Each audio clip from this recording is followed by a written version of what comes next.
La commune de Riez comptait 90 000 oliviers, ce qui l'a placé en deuxième position des communes contenant des oliviers dans les Alpes de Haute-Provence.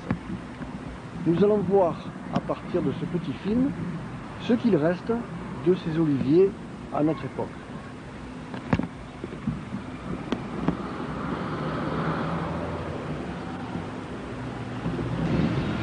L'olivier, après avoir été un arbre de production,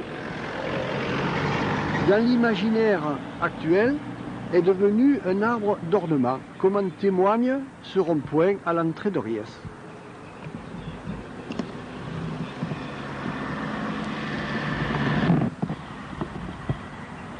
Les 4 colonnes sont l'emblème de Riez et nous pouvons voir en prolongement l'horloge et la colline de Saint-Maxime avec ses plantations d'oliviers actuellement en état assez mauvais par rapport à ce que devait être il y a quelques années.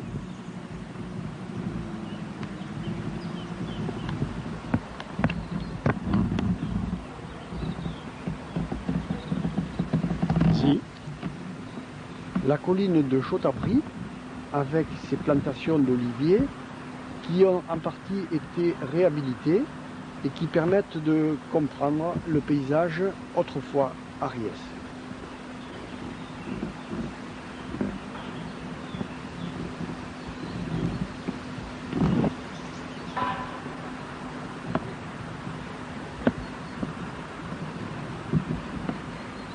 Le pont sur le colostre.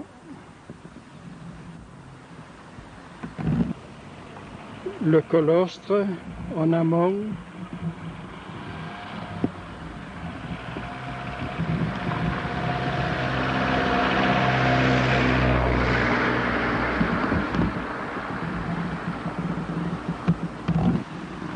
Et en aval.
Exemplaire avec ce que peut produire la culture actuelle où les tracteurs peuvent aller et où des oliviers cultivés facilement seraient d'un rapport intéressant pour l'agriculture, mais plus en terrasse comme ils étaient cultivés autrefois.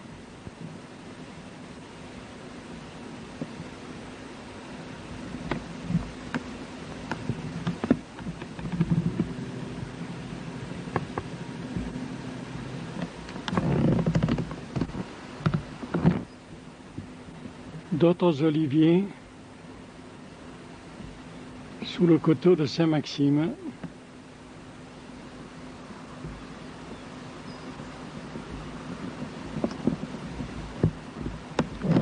Et est attaqué également par une mouche qui pique les olives. Et vous avez ici un exemple de piège à mouche qui a permis de détruire un très grand nombre de ces insectes.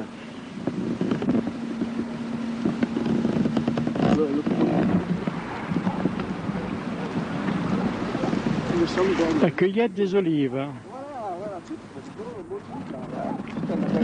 Elle va le porter, je vais dire. Elle me le laissera. Ça dépend quel couteau si vous avez encore. On a une cisaille, tu sais, on fait... Il faut faire un olivier pour qu'il ait Il n'est pas laissé au maximum de pieds pour qu'elles aient des olives, tu vois. L'année dernière, n'avait pas eu. Il y a 2 ans non plus. Alors j'ai dit, bon, je vais vous laisser le maximum, mais cette année, si je leur fais, bon, je pense que je vais leur faire, parce que tu veux que je leur fasse. Et alors, je vais couper les pieds, tu vois.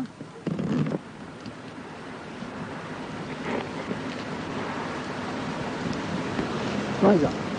Oui. Si tu veux couper l'endroit, il prendra la place.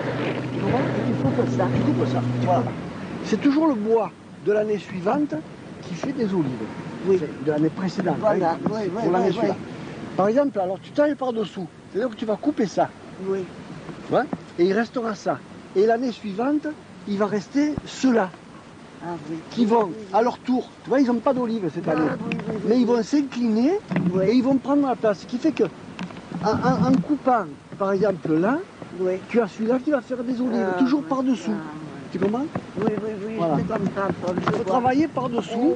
Voilà. Et quand tu coupes les branches, par exemple, ce qu'il ne faut pas faire, c'est couper, mais pas à l'extrémité. Et penser au renouvellement du bois. Et toujours laisser le bois qui a l'écorce la plus jolie, la plus neuve, la plus verte. fraîche. Voilà. Toujours laisser ça. S'il y a un endroit qui se développe plus, c'est que la sève passe par là. Donc tu vas privilégier cet endroit parce que la sève passe par là. Tu comprends? Il ne faut pas que ce soit à ton goût, à toi, il faut que ce soit en tenant compte de ce que l'arbre...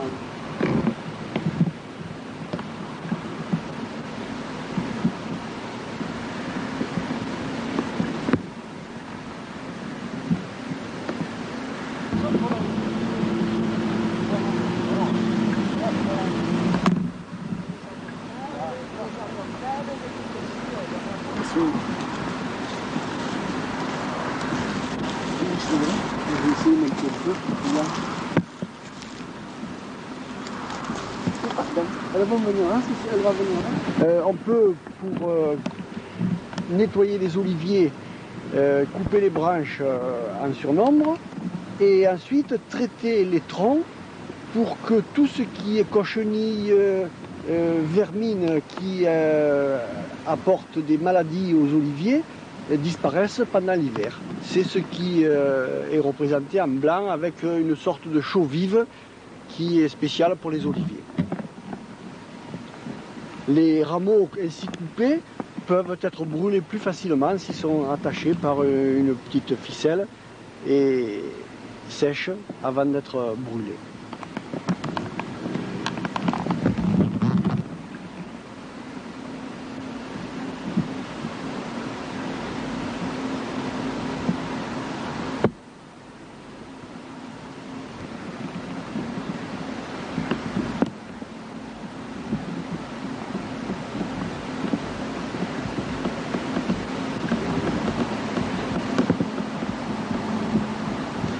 Sur cet exemple, on voit un olivier qui a été greffé entre le mois de mai et le mois de juin de cette année. On peut greffer les oliviers même s'ils ont un tronc relativement gros. On greffe sous l'écorce avec des bourgeons pris sur un autre olivier. Et c'est une greffe qui est relativement facile à faire, qui se fait au moment où l'arbre est en pleine sève. Et il y a un nombre important de bourgeons prêts à démarrer et on voit sur cet exemple que c'est le cas et de nombreux bourgeons ont déjà végété bien comme il faut dès cette année. Avec des éclats de souches pris sur le pourtour d'un vieil olivier, on peut les transplanter et les bourgeons qui reçoivent la sève reconstitue un autre olivier que l'on pourra ultérieurement greffer et qui prospérera tout à fait normalement. Sur cet exemple, on voit un olivier qui a été greffé depuis 2 ans et on peut constater la vigueur des pousses qui reconstituent un olivier. Chaque fois qu'un olivier est greffé, on a l'impression que ça lui donne un surcroît d'énergie pour faire davantage de végétation. Nous avons ici un exemple de construction faite par les anciens pour protéger les champs en pente contre les orages. Une butée de terre était constituée qui arrêtait l'eau et cette eau ainsi arrêtée était canalisée vers une excavation dans le rocher. Ainsi, elle s'infiltrait et irriguait le champ par l'intérieur sans causer de ravinement.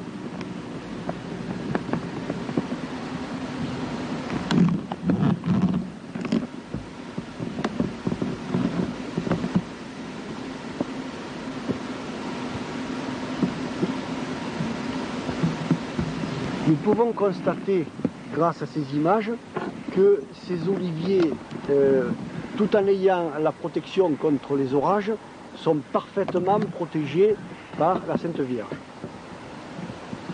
Dans cet exemple, nous voyons un olivier qu'on peut considérer comme rachitique en lutte avec un pin énorme. Il faut comprendre que l'olivier, ayant été très peu sélectionné, a conservé ses caractéristiques presque sauvages et peut lutter à armes égales contre les plantes de la colline provençale, alors que des amandiers, des abricotiers ne le peuvent pas. Mais là...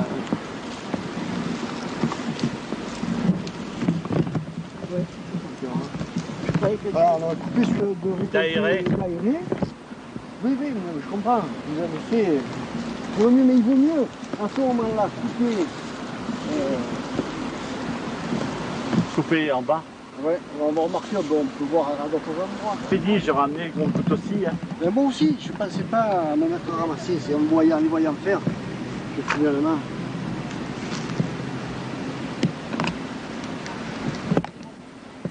Il y en a bien des olives. Hein.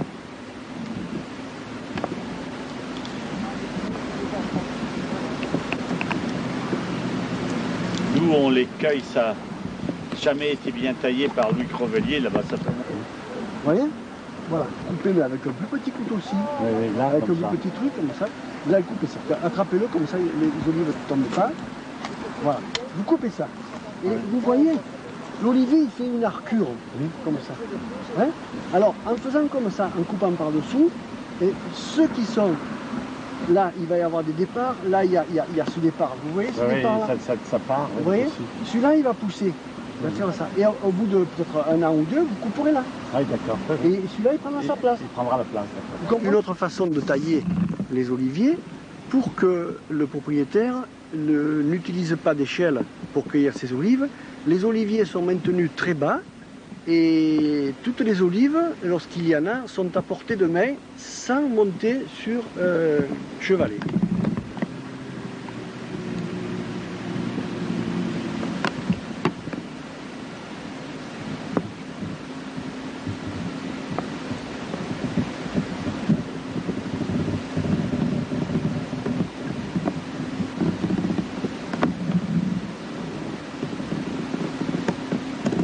Toujours dans la même propriété de M. Taxil, on peut constater qu'il a remodelé la colline avec des mottes de terre pour éviter d'utiliser des pierres, de façon à ce que les orages et les pluies très fortes de l'été n'emportent pas la terre et que les oliviers à leurs pieds soient bien protégés et conservent toujours bien de la terre.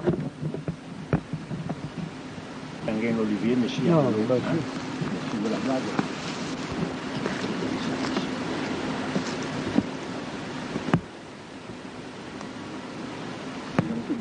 Mais au milieu de l'arbre de Noël, ils ont planté un appelant rouge postiche. Vous voyez l'arbre de Noël, il a des... C'est des chasseurs aussi. C'est des chasseurs. Ici, des oliviers abandonnés, envahis par la végétation, l'herbe, les buissons.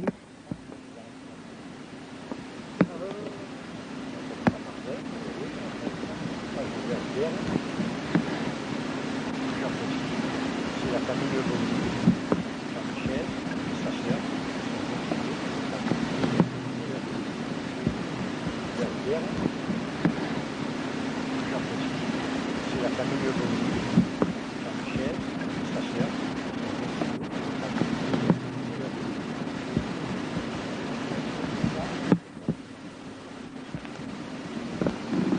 C'est deux. Ceux qui montent pour donner de l'herbe à l'olivier, viendront celui-là, il se développera à l'intérieur comme tout rentré, parce qu'il faut de l'air à l'intérieur de l'arbre.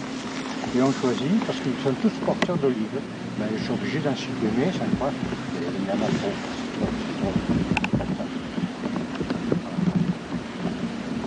Je veux monter plus haut, alors il va se les chercher ailleurs. Mais il faut toujours essayer d'un peu les relever. Essayer de les relever, on a toujours le temps de les abaisser. Donc si on commence au début quand on vous les plantez, faites attention, coupez au bas, laissez-les un peu grimper. Autrement, si vous ne pouvez plus le ressaisir, vous ne revenez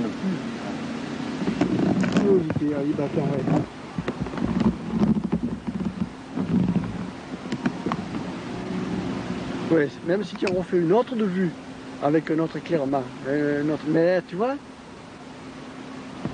là on a 2 heures de retard, il aurait fallu venir vers midi, pour que ce soit un peu plus éclairé.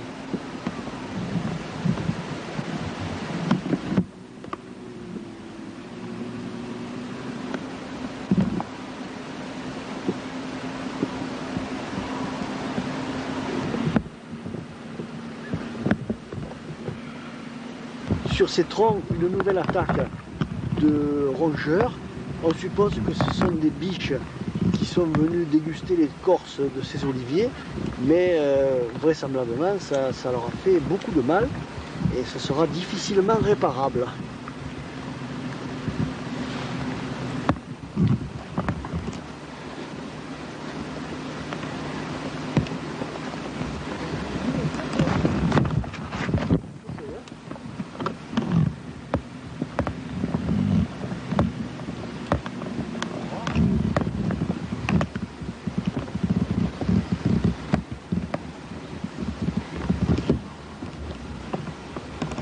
Ne mettez pas tous du grillage, autrement ils veulent venir chez moi.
Moi pas.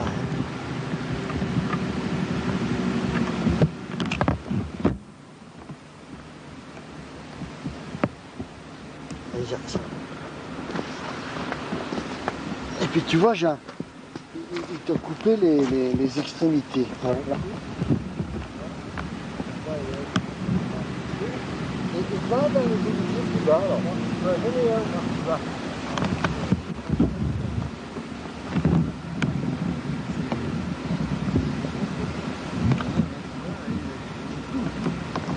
Ça, les lapins sont capables de le faire.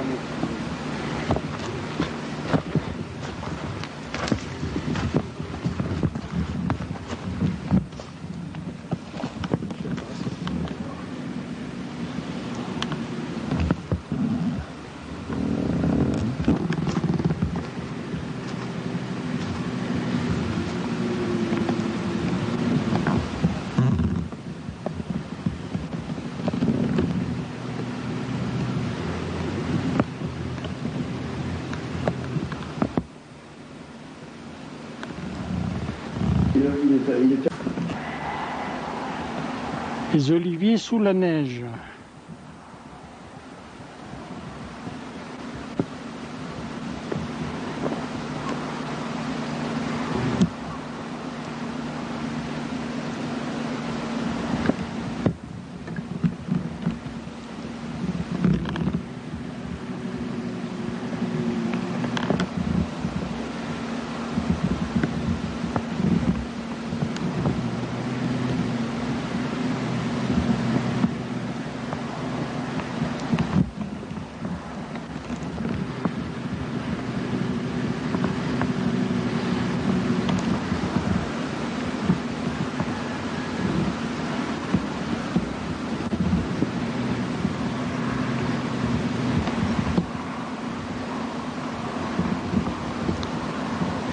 Yes sous la neige.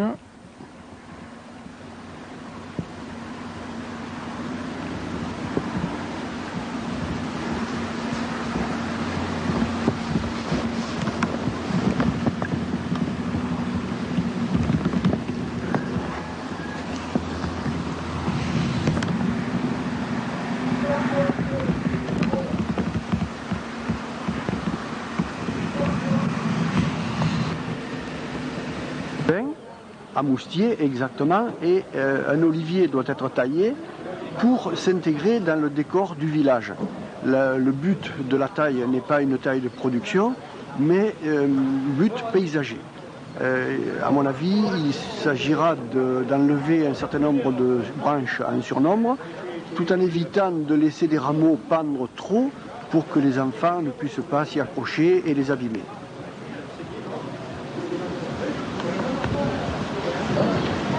Donc, si vous voulez, compte tenu que vous voulez garder un esprit esthétique, on va limiter un peu le haut, parce que justement, c'est un petit peu d'olive. Il a des olives partout. Alors, quand il y a des olives partout, il faut simplement trier en écartant les branches et en évitant que ça fasse un peu puissant comme ça. Donc, si vous voulez le faire esthétique, c'est pas compliqué. Il faut prendre une proportion et le limiter un peu comme ça. Et on va voir la limitation, c'est pareil, on va la faire comme ça.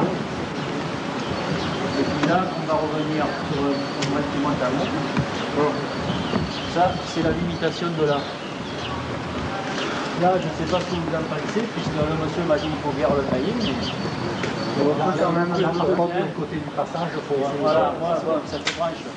On branche les double encore, là.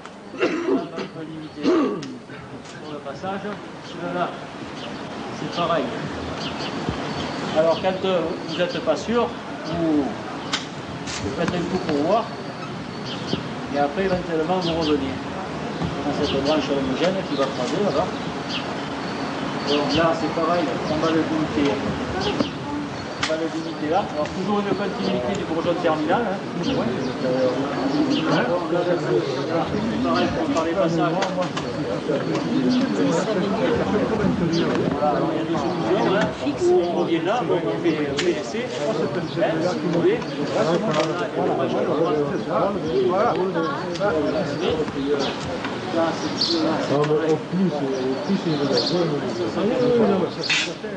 Les anciens disaient qu'il fallait voir une église de projet de parc. Oui, que le vent passe bien.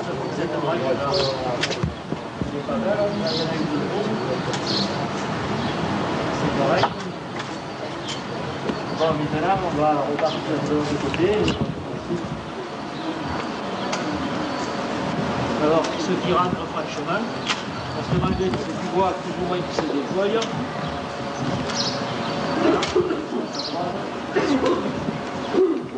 Donc, il y a des films. Bon, on reviendra certainement l'année prochaine là. Là, il y avait des fruits en puissance, t'as vu, là, regarde. Ces fleurs, là.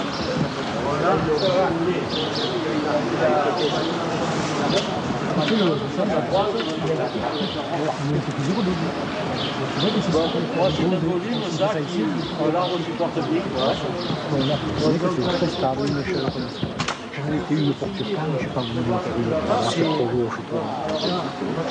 Ouais, j'ai trouvé à peu près 30 de bâtisse, de neuves et de bouteilles. On a le choix, entre nous, on va pas aussi. On va pas dire que là, il y a rien qui vient spécialement. Bon, ça.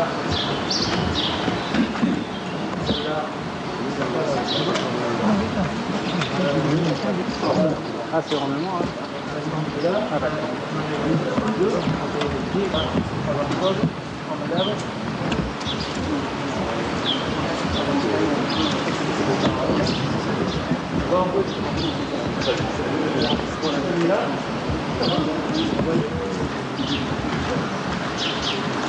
Alors, on voit quelqu'un ici, c'est toujours le trou de chercher.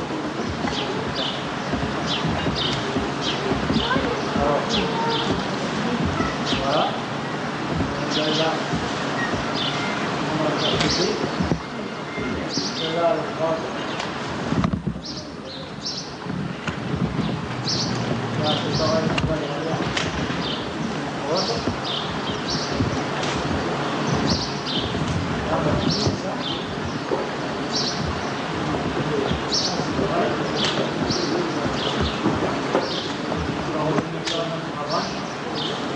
Alors après c'est une limitation esthétique, donc il faut... On ne tient pas compte des autres, on essaie de...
Le but finalement d'ensemble, il s'agit de limiter la frondaison en hauteur, de conserver tout de même un certain nombre de feuillages. Cela est obtenu en éliminant les branches qui se croisent, qui font double emploi et qui vont trop vers l'intérieur et qui par conséquent gênent inutilement l'esthétique.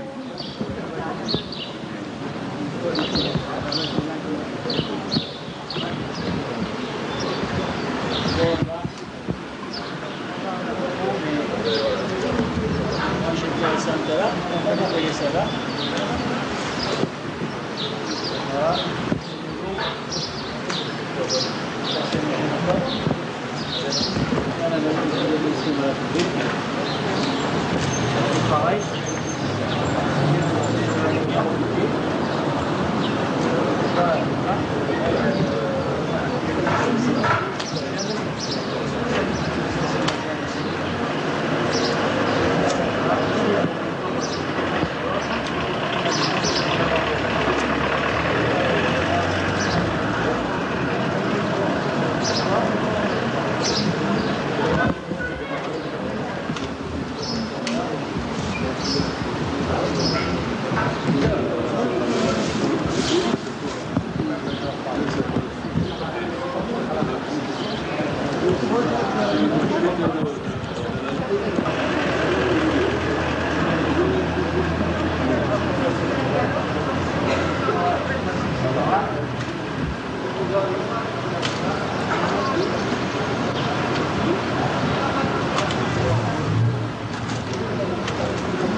Cet olivier a été restructuré, c'est-à-dire qu'on a coupé le tronc et les charpentières assez bas et comme on peut le constater, il a donné un feuillage très très important qu'il faut maintenant éclaircir, trier pour que l'olivier prenne son développement normal.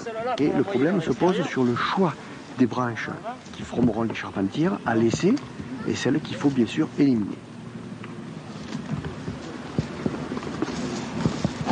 Eh ouais, mais comme je vous disais, quand le bois il est trop vieux, il ne va plus. Des fois on a avantage à reformer des canaux de Je peux parler? Je sais pas. Le technicien parle de rideaux. Ce qu'il appelle rideaux, ce sont les rameaux qui descendent, qui ont une certaine arcure, qui descendent vers le bas et qui sont porteurs d'olives et en tout cas qui sont faciles à récolter. Tout autour de l'arbre, il y a comme une sorte de rideau qui est fait de feuillage et qui est fait d'olives à la récolte. Alors,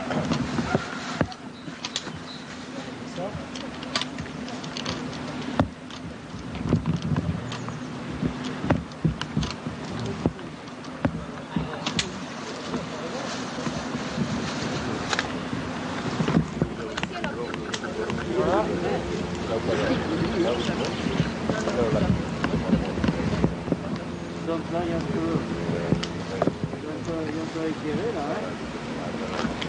Mais pas forcément, parce que quand il va venir un peu, le problème c'est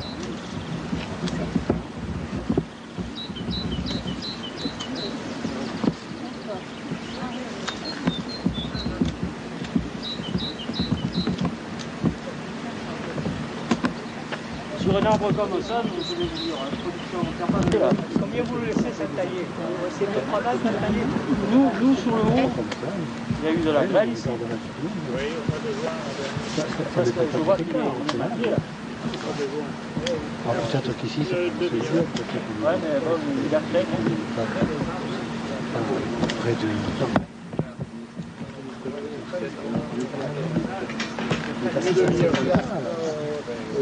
Une taille sévère comme ça pendant la concurrence, c'est vrai que les amis mettent des jeux de noël. Nous, une taille sévère comme ça, c'est putain, tu n'as plus rien sur l'arbre.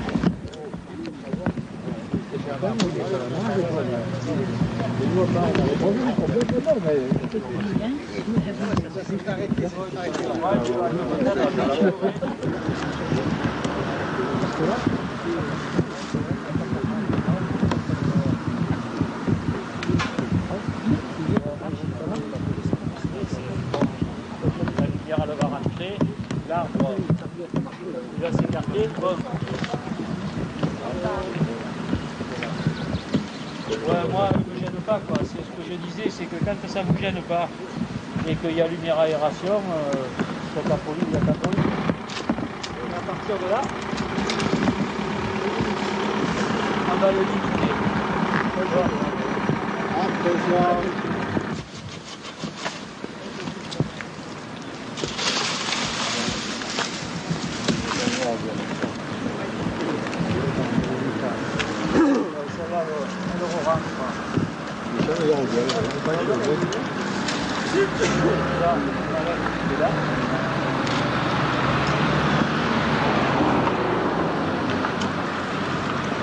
Ça, c'est du bois.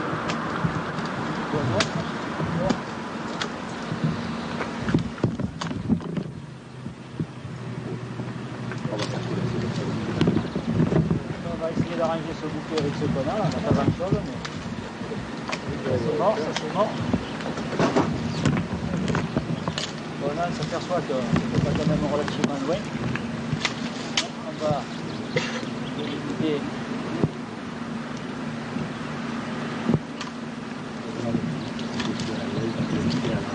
Ça. C'est pareil. C'est pas trop sympa vos arbres, parce que pour y aller là-bas, ça va être évident.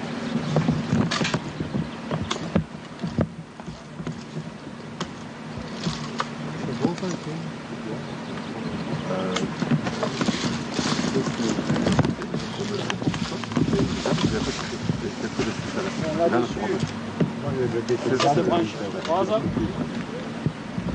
Alors on a éliminé que celle-là pour l'instant. Quand vous n'êtes pas sûr, vous y allez toujours.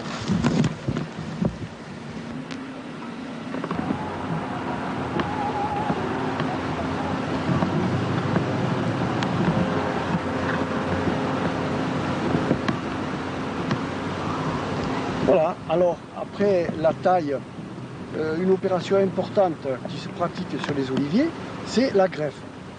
Alors, il y a différentes sortes de greffes, mais d'abord, le but de la greffe, c'est d'améliorer la variété sur laquelle on va greffer.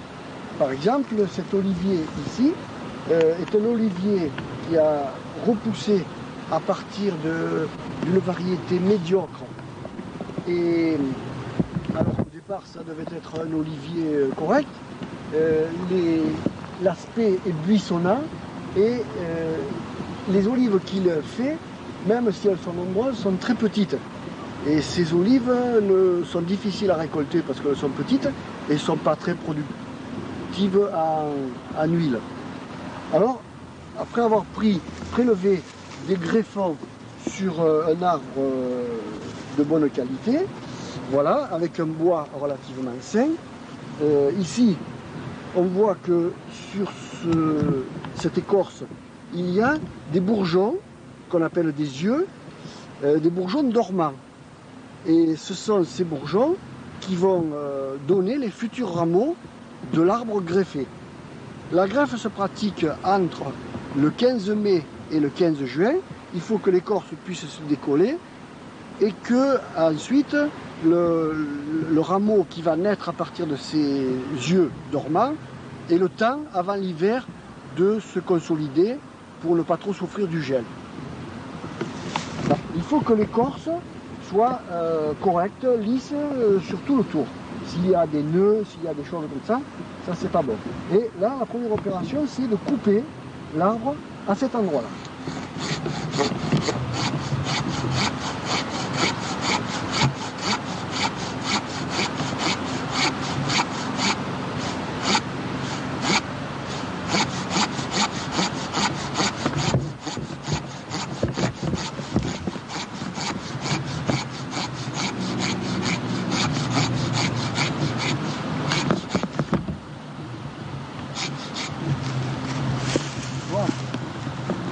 Première opération réussie.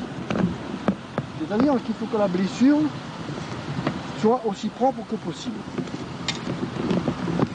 Cette couronne des fentes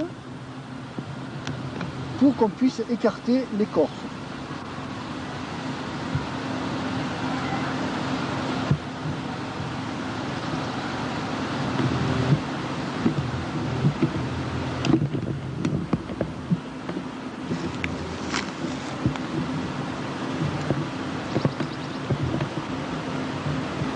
Avec le couteau à greffer, évidemment.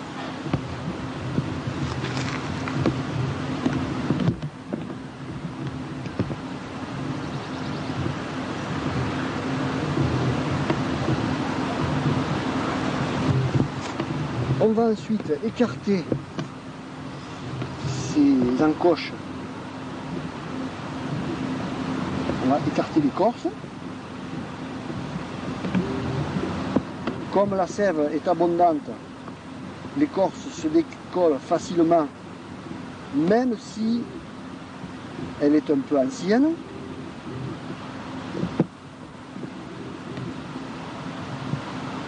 Il vaut mieux pratiquer, malgré tout, sur une écorce qui est moins épaisse et plus jeune. Éventuellement, on fait un peu plus de fente.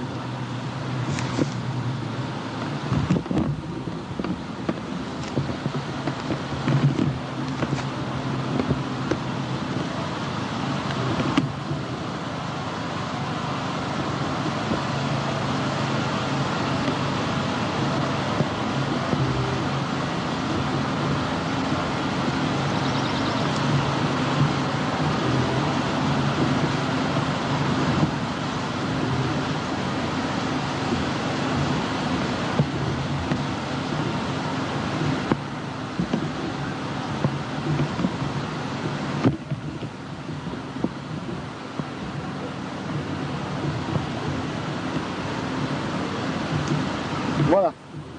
Ensuite, on va prendre les greffons et on va prendre les morceaux d'écorce partout où il y a des yeux.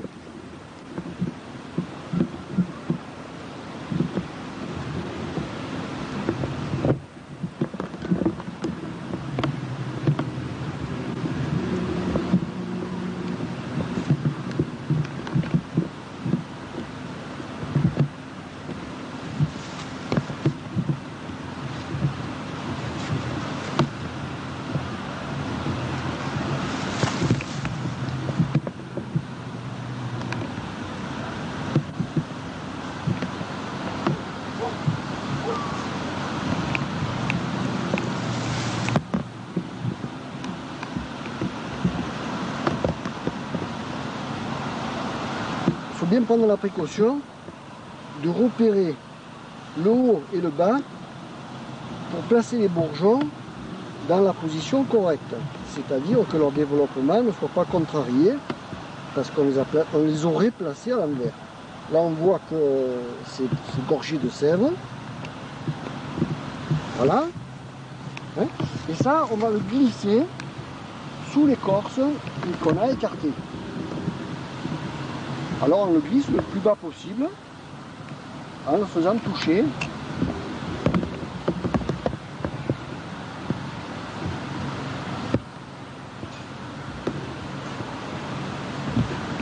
Voilà. Et on va faire ça tout le tour de la blessure qu'on a pratiquée.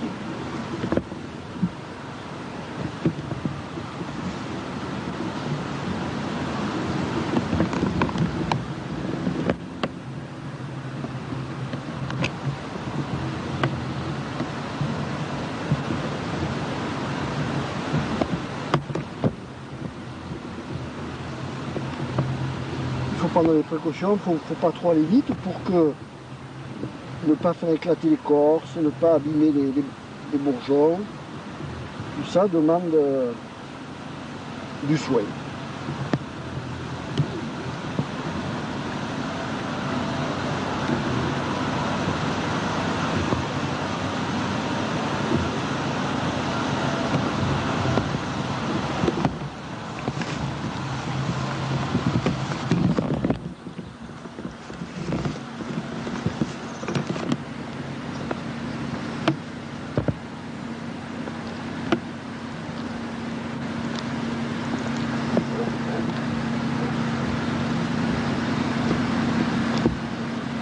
Voilà, on enfonce bien pour que la base soit bien alimentée de développement et qui sont maintenus en état de vie ralentie par les bourgeons terminaux du rameau.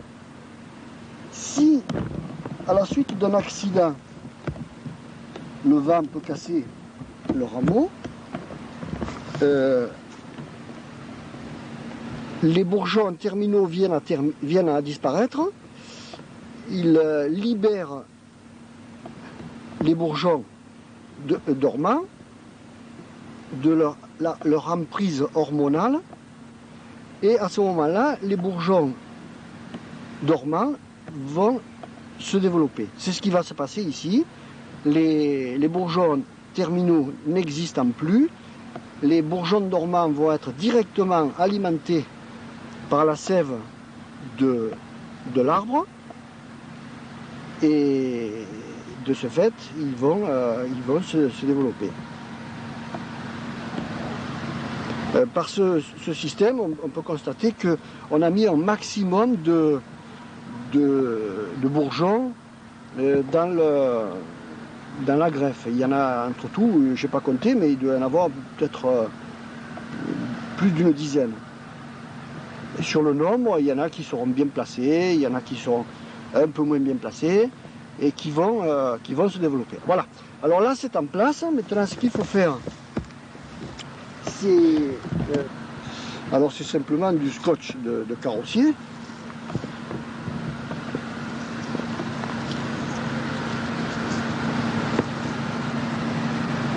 Il faut bien serrer l'écorce soulevée, servant de protection et servant à plaquer l'écorce nouvelle qu'on a placée.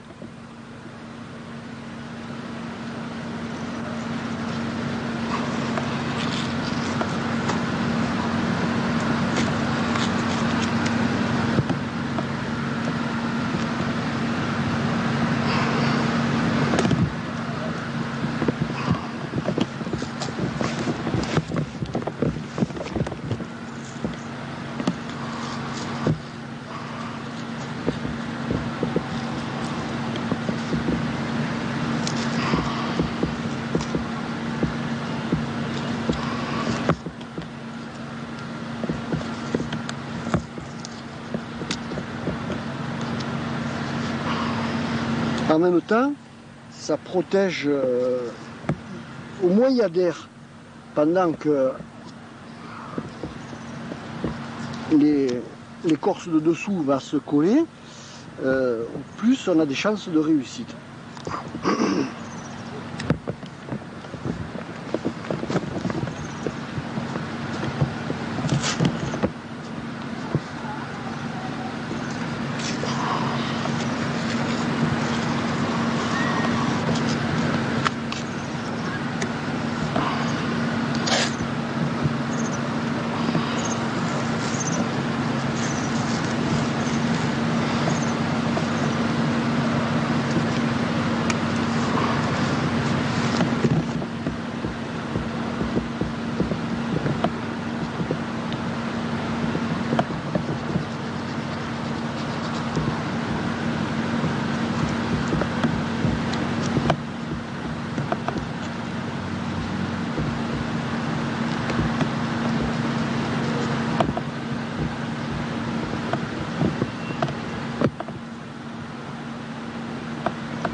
Voilà, là je vais mettre un peu de mastic, mais rajouter du mastic pour avoir le moins de dessèchement possible, mais bon, si la blessure est un peu plus petite que celle que nous avons pratiquée ici, ça n'est pas forcément nécessaire.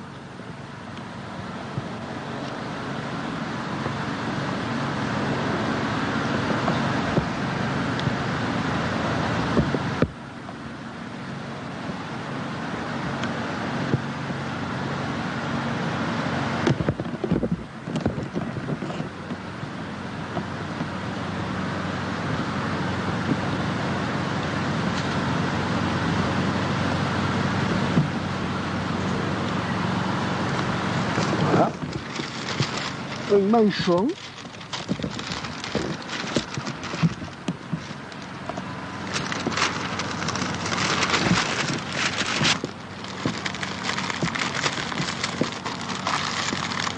pour conserver la fraîcheur et la température.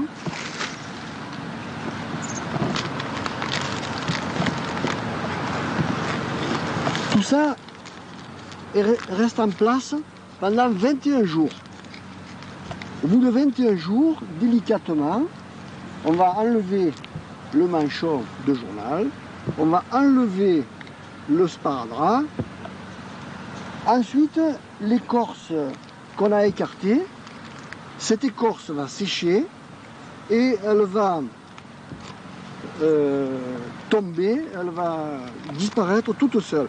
C'est l'écorce de dessous, l'écorce du greffon, qui va être approvisionnée en sève et qui va par conséquent prendre la succession de l'écorce qui a été sacrifiée. Voilà, 21 jours. Pendant 21 jours, il ne faut plus y toucher.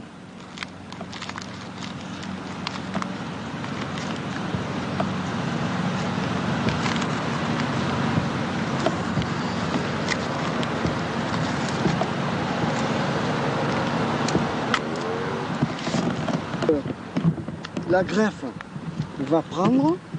Il faut savoir que sur la partie du tronc qui reste, des rameaux qui ne sont pas greffés vont se développer. Il faut systématiquement les enlever, comme par exemple celui-ci qui est déjà en place, mais il faut les enlever systématiquement à peu près toutes les semaines. Sinon, ils vont prendre une partie de la sève qui ne sera pas disponible pour le greffon. Il faut que le greffon soit noyé dans la sève. Il faut qu'il y ait un excès de sève pour que ça prenne. Un truc qu'il faut enlever.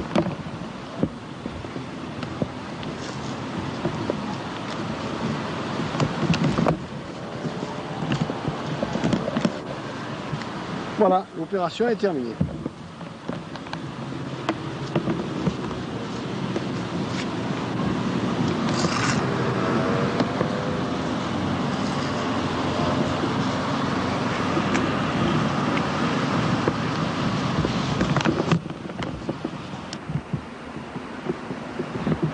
Alors, nous sommes maintenant à une première étape ou une dernière étape de notre film, c'est-à-dire le moment de la floraison de l'olivier. C'est en fait le début du processus. Et nous avons là un arbre qui est en fleurs. Les fleurs sont blanches, ça donne à l'olivier un aspect un peu de mimosa. Et ces fleurs ont du mal à être fécondées. On estime que malgré le nombre de fleurs, lorsqu'il y a 5% de fleurs qui aboutissent à un fruit, c'est-à-dire à une olive, la récolte est très favorable, elle est bonne. Tous les moyens permettant d'améliorer cette pollinisation doivent donc être utilisés. En effet, les insectes pollinisent très peu l'olivier. Quelques abeilles parfois sont sur l'olivier, mais les fleurs sont très peu attractives. Elles sont petites, elles ont certainement peu de pollen, ou beaucoup de pollen, mais difficile à prendre pour les abeilles, et certainement très peu de nectar. Alors, j'ai là un souffleur. L'air et donc de transporter le pollen d'une fleur à l'autre.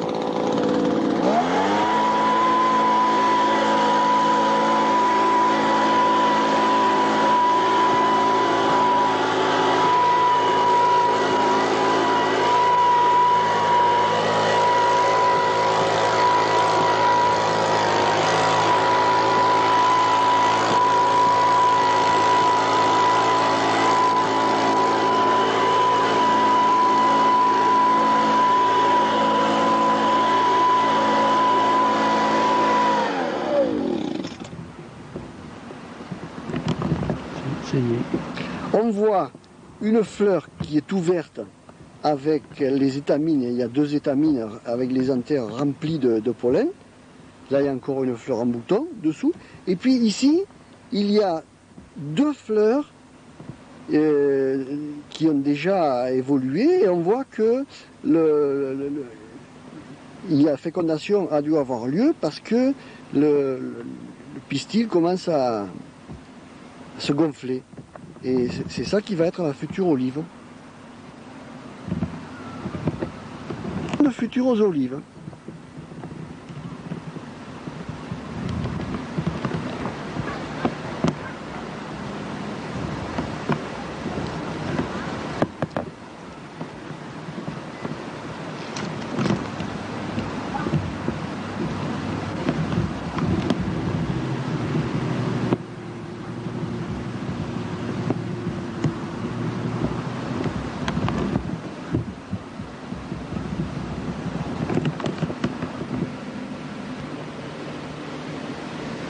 Un jour depuis la greffe s'étant écoulé, il faut maintenant ouvrir pour libérer tout ce qui a été empaqueté avec un peu de précaution pour ne pas endommager le bois.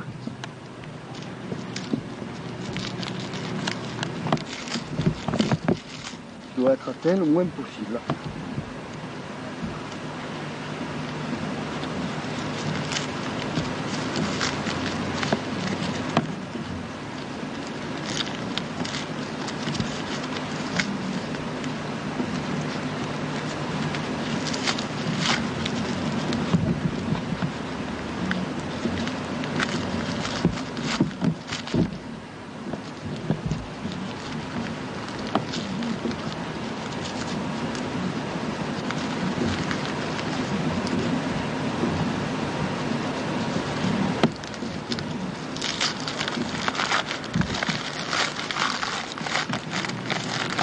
Les cochenilles en profitent pour se loger dans cet abri à la fois protégé par de la chaleur et humide, maintenu humide. Et ça, c'est des bêtes qu'il faut éliminer.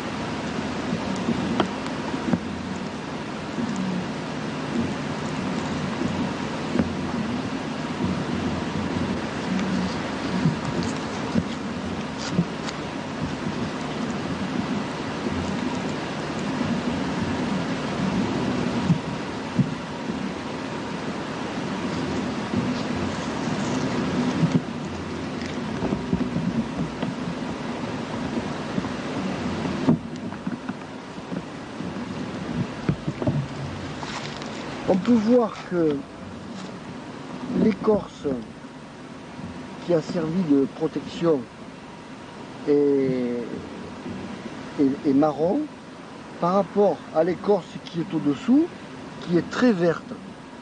Donc le processus a bien marché.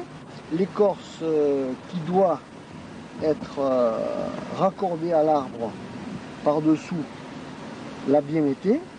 Celle de dessus n'étant plus alimentée ou beaucoup moins alimentée en sève est en train de dépérir et il n'y a qu'à écarter un peu ces lambeaux d'écorce pour laisser la place aux bourgeons de l'autre partie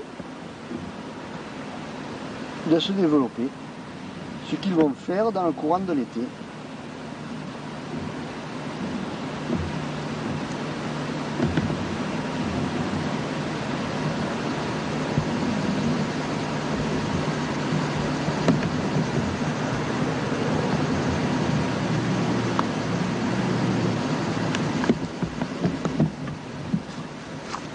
On va recouvrir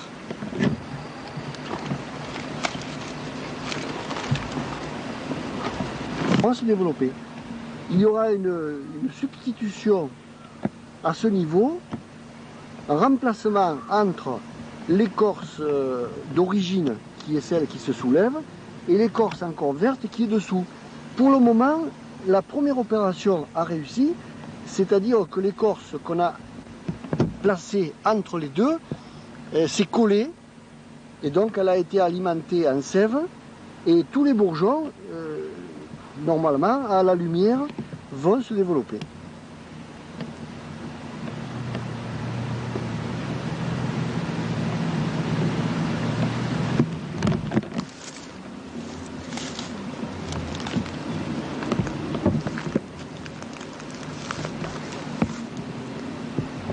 Voilà, pour le moment, il n'y a pas plus à faire. La floraison, on voit déjà les petites olives en formation. Et on peut constater que par rapport au nombre de fleurs, malgré des conditions qui étaient favorables, il y a un nombre relativement peu élevé d'olives qui sont en formation. Et les autres vont tomber, ou sont déjà tombées, ou vont tomber. Et sur chaque rameau, il ne restera finalement que peut-être 10 ou 15 olives, alors qu'au départ, il y en avait au moins 5 ou 10 fois plus.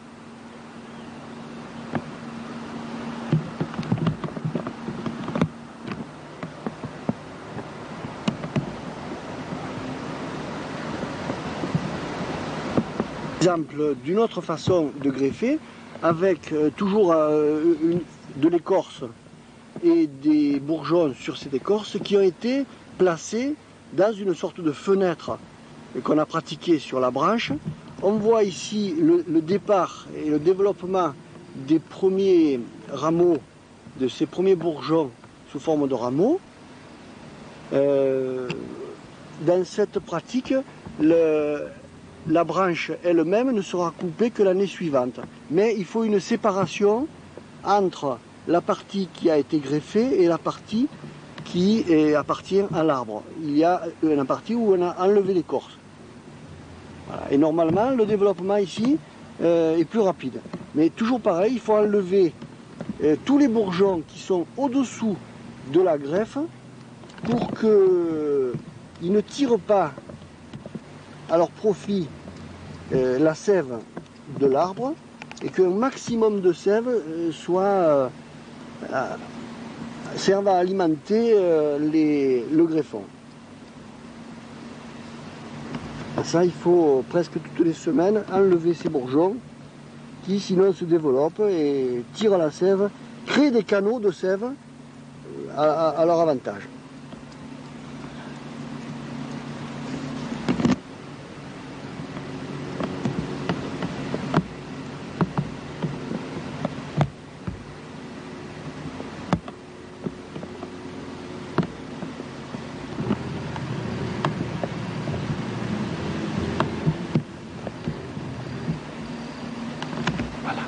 Les maladies de l'olivier sont peu nombreuses, mais peuvent mettre l'arbre en difficulté.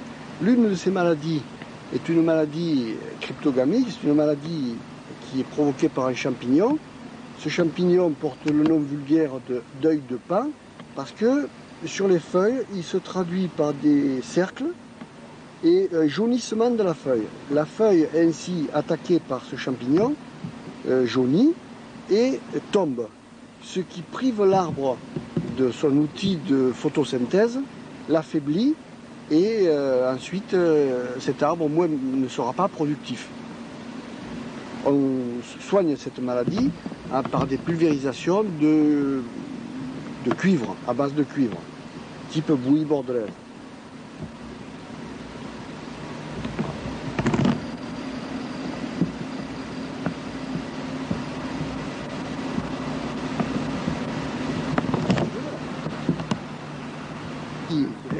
Provoquée par un parasite qui s'appelle la cochenille noire de l'olivier. Et cette cochenille, on s'en aperçoit qu'elle existe assez facilement car les fourmis utilisant le jus sucré, le miella sécrété par les parasites, nous indiquent sa présence.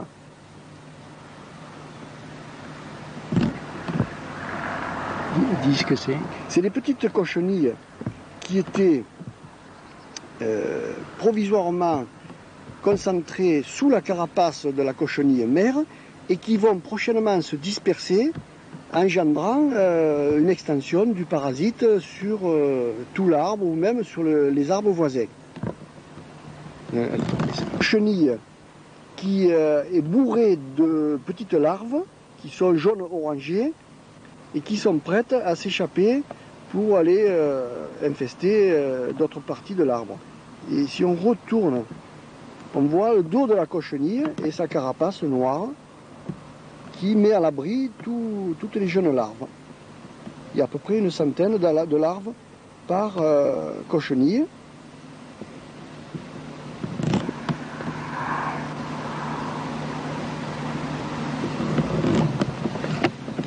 Tu vois, il y en a une là, il y en a une là, il y en a une là.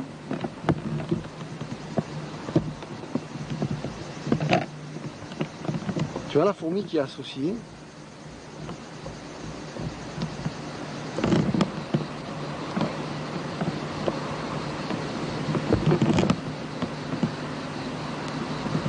La cochenille a un autre inconvénient, c'est que en plus de nourrir les fourmis, elle nourrit un champignon qui va construire un maillage autour des branches, des rameaux de l'arbre sur l'écorce.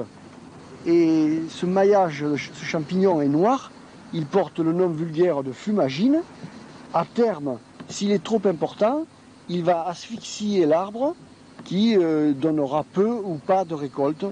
Et donc il faut éliminer la cochenille pour éliminer le champignon. Éliminer la cochenille, c'est très difficile parce que la carapace la protège des insecticides. La seule façon de l'atteindre, c'est de l'atteindre au moment où les jeunes larves que nous avons vues à peine sont libérées et se déplacent pour aller sur d'autres rameaux. Et il y a là un espace de temps de 8 jours à 15 jours pendant le mois de juillet. Et si on manque cette période, on ne peut plus atteindre la cochenille.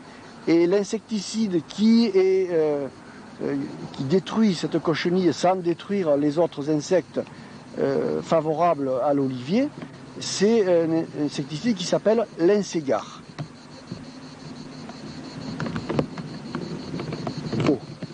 Particulièrement attaqué, et comme on le voit, les fourmis font leur travail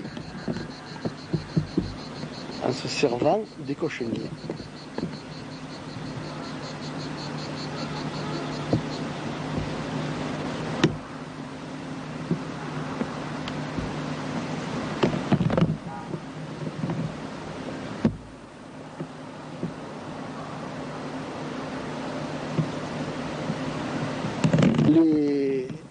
Les cochenilles jeunes, et qu'il serait dommage de détruire en détruisant la cochenille. Donc il y a une difficulté de traitement parce que tout ça c'est un cycle, c'est pas un individu tout seul. Mais par contre la cochenille il y a encore beaucoup trop. Encore beaucoup. Et là je passe incessamment avec les égars parce que là avec la chaleur surtout on voit que c'est maintenant. Hein,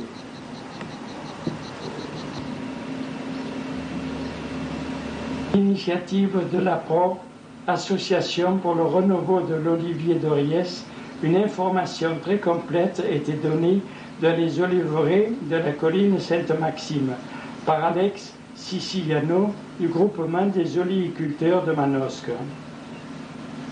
Son propos traitait tout d'abord les maladies de l'olivier dans la région. Ces maladies sont faciles à soigner. Elles sont toutes provoquées par un champignon. L'œil de paon, la fumagine, le noir de l'olivier, la cochenille. Donc, quelques conseils sur les traitements. Sans oublier la fertilisation, l'apport d'engrais.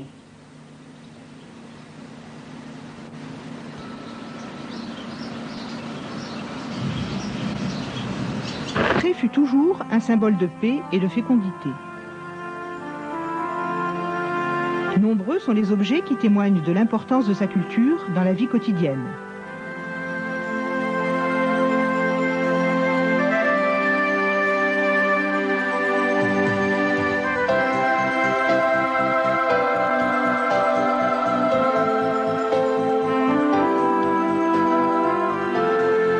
Arbre mythique, l'olivier a choisi comme lieu de prédilection le pourtour méditerranéen, où le climat lui est particulièrement bénéfique.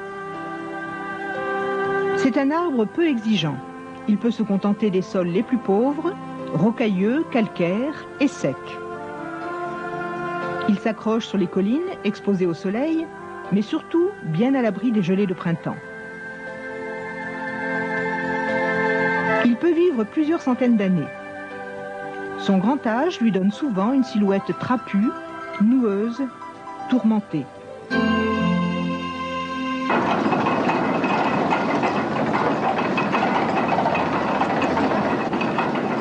Les itinéraires de la route de l'Olivier permettront de s'arrêter dans des moulins à huile avec des moyens plus ou moins modernes, plus ou moins anciens. Et d'autre part, de s'arrêter chez des producteurs pour déguster des huiles. On pourra également s'arrêter dans des musées qui mettent en évidence un patrimoine oléicole local, de visiter des savonneries, de s'arrêter chez des restaurateurs qui cuisinent avec des produits oléicoles de pays, etc.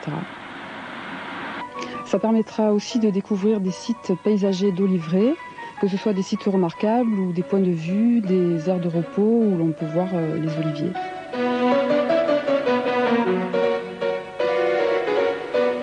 Forçant le respect des hommes, l'olivier impose sa place privilégiée dans le paysage provençal et l'agriculture familiale.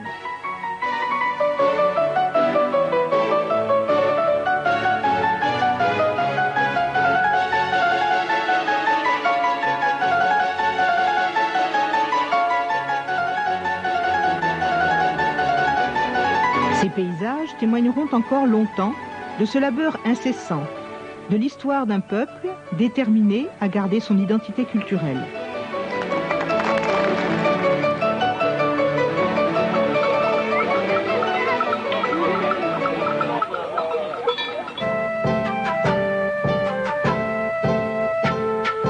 L'olivier est un arbre fruitier qui fleurit en juin. De ses fleurs naissent les olives, qui sont d'abord vertes, puis noires. Quand elles sont mûres, on récolte les olives, puis on les porte au moulin, qui va les triturer, c'est le terme technique, pour en extraire l'huile d'olive.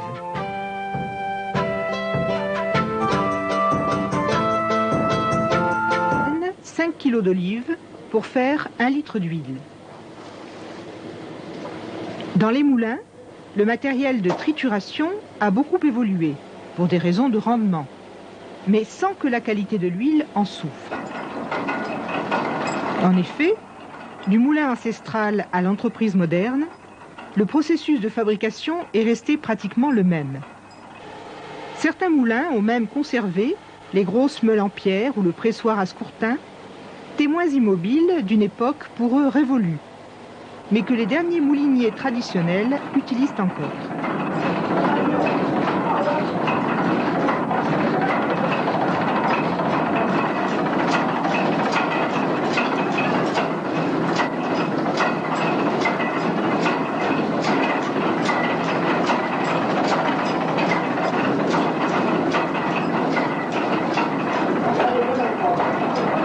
Certains moulins ont adopté un compromis entre l'ancien et le moderne, sacrifiant le broyage à la meule de pierre et les scourtins en vannerie, tout en conservant le système de pressage de la pâte d'olive, mais avec des scourtins synthétiques.